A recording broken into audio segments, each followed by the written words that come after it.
আধুনিক প্রযুক্তির প্রসার ও কাঁচামালের উচ্চ মূল্যের কারণে ঐতিহ্যবাহী কামার শিল্প আজ বিলুপ্তির পথে। মানিকগঞ্জের ঘিওর উপজেলার বালিয়াখোলা বাজারে গফুর মজুমদার সবার কাছে কেরো কামার নামে পরিচিত। এখনো নিজের পুরনো পেশা ধরে রেখেছেন তিনি। ছুরি, কাঁচি, দা, বটি, কুড়াল, চাপাতি সহ বিভিন্ন লোহার জিনিস তৈরি করছেন। বিশেষ করে বাটাল তৈরিতে তার সুনাম রয়েছে, ফলে আশেপাশের জেলা থেকেও অনেকেই তার কাছে কাজ করাতে আসেন।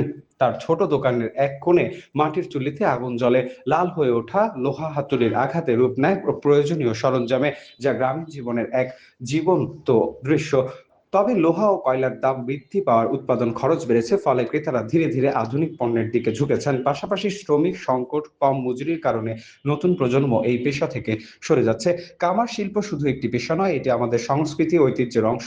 এই শিল্পকে টিকিয়ে রাখতে সরকারি সহায়তা, সহজ ঋণ সুবিধা এবং নতুন প্রজন্মকে আকৃষ্ট করার উদ্যোগ প্রয়োজন বলে মনে করেন সংশ্লিষ্টরা। রাজমিস্ত্রির কাজ করি কর্মকারের কাছে, নাকসিরা এবং রাজমিস্ত্রি কাজের সরঞ্জাম বানানোর জন্য এখানে বাইলেখোলা বাজারে আসছে আর কি। বর্তমানে রাজমিস্ত্রি কাজ করি, এখন আমার মালামাল কিছু শর্ট পড়ছে, তাই বানাতে আসছি। দুটো শ্রেণী লাগবো, এই যে মালটা বানাতে আসছি, এখন মালটা বানা নিয়ে চলে যাবো আর কি। বাটাল, কাতানি, রামদার ফল তৈরি হয়, দা, বটি,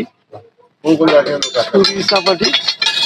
লোক আসে অনেক দূর থেকে, গাজীপুর থেকে আসে, আপনার লাউহাটি, আপনার সাটুরিয়া,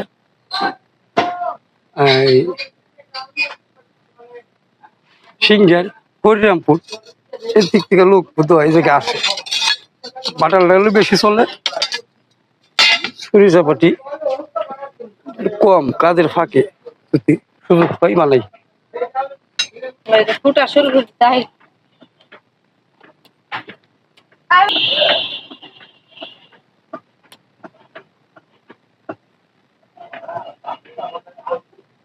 দৈনিক আজকের বাংলা .net